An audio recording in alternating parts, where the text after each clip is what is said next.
ಈಗ ನವ್ವಾಲೆಯ ಬಣ್ಣದ ಬೆಡಗಿನ ಬರುವಿಕೆ. ಸಾಮಾನ್ಯವಾಗಿ ನವಿಲು ಬರ್ತಕ್ಕಂಥದ್ದು ಮಳೆಗಾಲದಲ್ಲಿ, ಆದರೆ ಇವತ್ತಿನ ದಿವಸ ಮಳೆಗಾಲದ ಮೋಡವನ್ನ ಈ ಹುಡುಗರು ತಮ್ಮ ಕುಣಿತದ ಮೂಲಕ ಧೂಳಿನ ಮೋಡವನ್ನು ಎಬ್ಬಿಸುವರಿದ್ದಾರೆ. ಸೊ ಮುಂದೆ ಬರುವ ನೃತ್ಯ, ನಾಟ್ಯ, ಕುಣಿತ, ಕುಂಚಟ್ಟುಗಳ ಕಾರಣದಿಂದ ಆಕಾಶಕ್ಕೆ ಏರುವ ಧೂಳಿನ ರಾಶಿಯನ್ನು ಮೋಡಗಳು ಎಂದು ತಿಳಿದುಕೊಳ್ಳುವ ಮುನ್ಸೂಚನೆಯೋ ಎಂಬಂತೆ ನಾಟ್ಯವಾಡುತ್ತಾ ಬರುತ್ತಿದೆ ನವಿಲು ನವ್ವಾಲೆ.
That was fantastic, isn't it?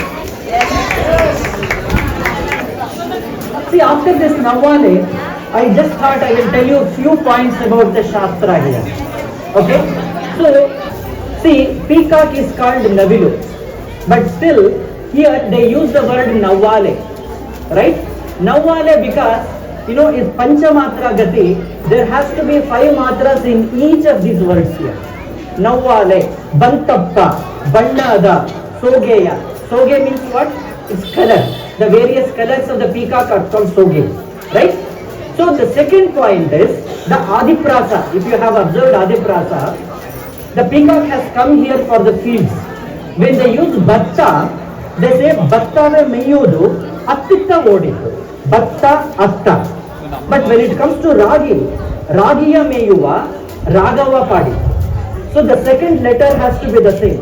This is called Adiprasa. See, the point I am trying to make here is, ಇದೆಲ್ಲದೂ ಕೂಡ ಶಾಸ್ತ್ರದ ವಿಷಯವಾಗಿದ್ದರೂ ಕೂಡ ಜನಪದ ಹಾಡುಗಾರರಿಗೆ, ಜನಪದ ಕವಿಗಳಿಗೆ ಇದು ಸರ್ವೇ ಸಾಮಾನ್ಯವಾದಂತಹ ವಿಷಯವಾಗಿತ್ತು. Right?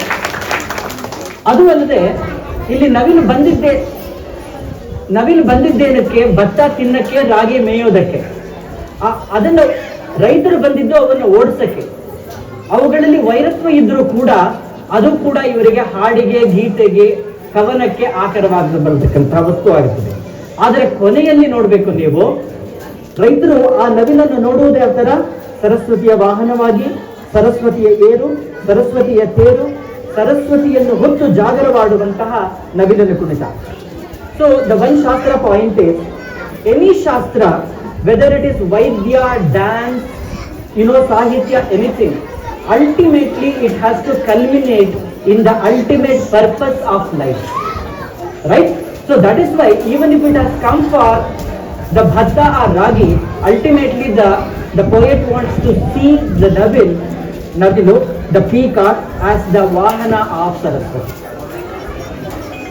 right? So if you see, I will give you another example here.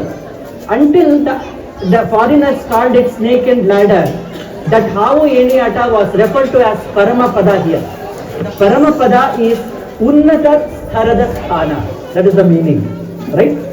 So, ಅಧಿಭೂತದಲ್ಲಿ ಆರಂಭವಾದರೂ ಕೂಡ ಅಧಿದೈವದಲ್ಲಿ ಕೊನೆಯಾಗಬೇಕಂತಕ್ಕಂಥದ್ದು ನಮ್ಮ ಶಿಷ್ಟಾಚಾರ. ಇದು ಶಿಷ್ಟ ಪರಂಪರೆಯಲ್ಲಾಗಲಿ ಜನಪದ ಪರಂಪರೆಯಲ್ಲಾಗಲಿ ಪರಸ್ಪರ ಸಂವಾದಿಯಾಗಿ ನೆರವೇರುತ್ತದೆ ಅಂತಕ್ಕಂಥದ್ದು ಬಹಳ ಮುಖ್ಯವಾದಂಥದ್ದು.